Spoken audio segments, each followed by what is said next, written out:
बात करेंगे। FORDA nuclear site की सैटेलाइट तस्वीरें अब सामने आई हैं। इन तस्वीरों में साफ तौर पर नजर आ रहा है कि किस तरीके से नुकसान पहुंचाया गया। इसके बाद ईरान इजराइल के बीच जंग का 11वां दिन आज हो चला है। संयुक्त राष्ट्रीय सुरक्षा परिषद ने बैठक की। यूएनएससी की बैठक में ईरान की दो टुक इजराइल ने झूठे नैरेटिव को बढ़ावा दिया है। अब देखिए, पहले यहाँ पर जो नुकसान हुआ उसकी तस्वीरें सामने आई और इसी के साथ यहाँ पर एक और बड़ी जानकारी सामने आई कि बैठक में ईरान के दो टुक कहा गया, इजराइल ने झूठे नैरेटिव को बढ़ावा दिया है।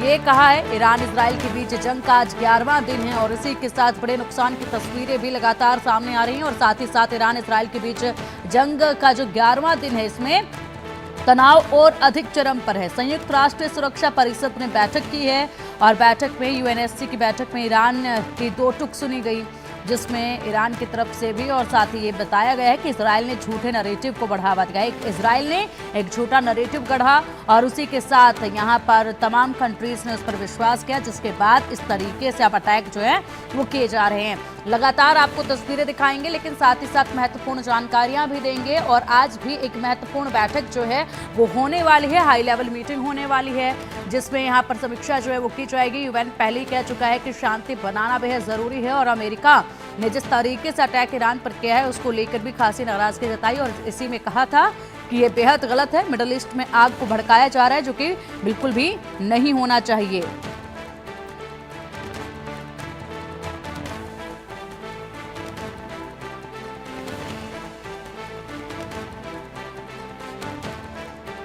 इजराइल ने झूठे नैरेटिव सेट किए हैं। अब देखना यह है कि इजराइल ने झूठे नैरेटिव वाली चीज पर क्या कुछ कहना है, इस बयान पर क्या कुछ कहना है, क्योंकि लगातार यहाँ पर कड़ी निंदा जो है वो की भी जा रही है और इसी के साथ साथ ये बताया भी जा रहा है कि ये बिल्कुल भी सही नहीं है इस तरीके से नैरेटिव सेट करना और उसके बाद यहाँ पर बड़ी मात देना।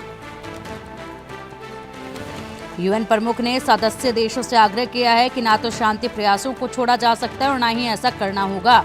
उन्होंने इस टकराव को रोकने के लिए तुरंत निर्णायक कदम उठाए जाने की अपील करते हुए वार्ता की मेज पर फिर लौटने की अपील की है।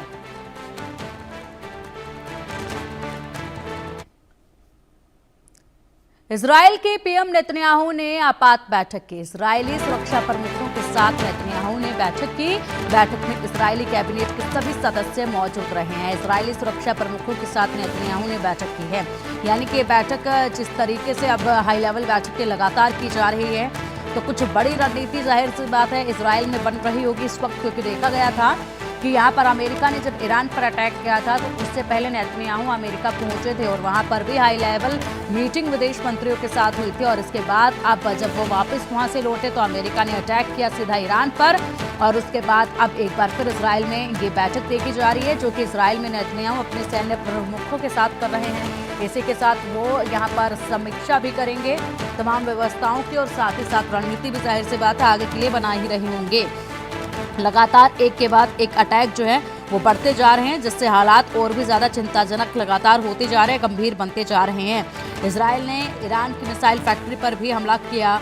इजरायली एयरफोर्स ने रात के वक्त ईरान के शहरूद में एक बैलिस्टिक मिसाइल इंजन बनाने वाली फैक्ट्री पर हमला कर दिया। अब देखिए, जिस तरीके से इजराइल लगातार टारगेट कर रहा है, ऐसे में बैलिस्टिक मिसाइल इंजन बनाने वाली फैक्ट्री पर यह अटैक किया गया है। यानी कि एक एक ठिकाने की बखूबी जानकारी जो है वो इजराइल के पास है और तमाम उन्हीं ठिकानों को ध्वस्त करने का काम जो है वो नेतन्याहू की तरफ से करवाया जा रहा है और इसी के साथ यहाँ पर बड़ा नुकसान जो है ईरान को लगातार हो रहा है।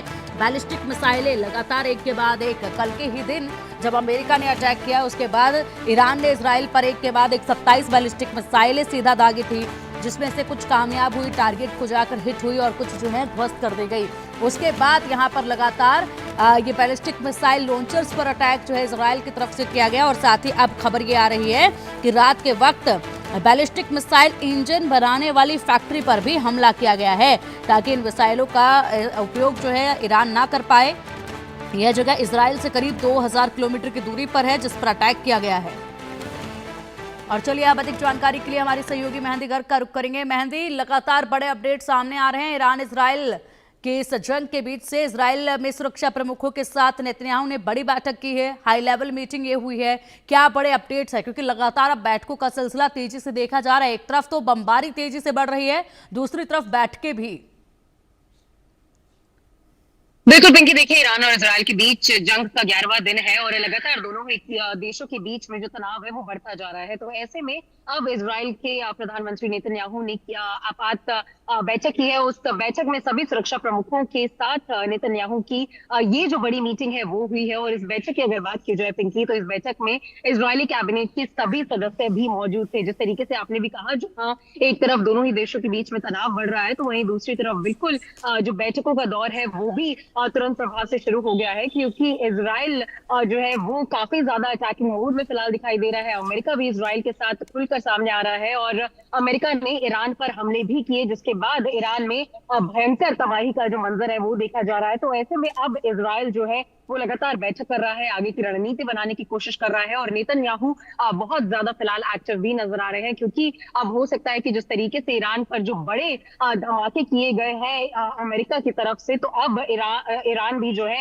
वो जवाबी कार्रवाई जरूर करेगा, जवाब जरूर देगा। क्योंकि ईरान की तरफ से भी ये बयान सामने आया है कि अब अमेरिका भी इस जंग में जो है वो उतर आया है, तो बेशक ईरान पीछे नहीं हटेगा और जो हमले किए गए हैं उनका जवाब जरूर देगा। तो ऐसे में इसराइल भी अपनी पूरी तरीके से रणनीति बनाता हुआ दिखाई दे रहा है। और ये जो आपातकालीन बैठक हुई है ये बहुत ज्यादा महत्वपूर्ण हो जाती है इस बीच, क्योंकि तनाव लगातार बढ़ रहा है, लगातार जो गोली बमबारी है वो हो रही है। अमेरिका की मध्यस्थता के बाद अब जो माहौल है वो और ज्यादा बिगड़ता हुआ नजर आ रहा है। और ऐसे में अब आपातकालीन ये जो बैठक हुई है, सभी सेना के जो इजरायली प्रमुख है वो उस बैठक में मौजूद थे और नेतन्याहू की तरफ से आगे की रणनीति जो है उस वो बनाने की जो बातचीत है वो इस पूरी आपात बैठक में की गई है। जी बिल्कुल, आपात बैठक में ये की गई रणनीतियां बनाने की तैयारियां जो देखी जा रही हैं लगातार। एक तरफ अब यूएन जो है वो जोर इसी चीज पर दे रहा है कि यहाँ पर सभी कंट्रीज को एक साथ आना होगा, इस आग को भड़कने से रोकना होगा और ऐसे में यहाँ पर अब शांति होना बेहद जरूरी है।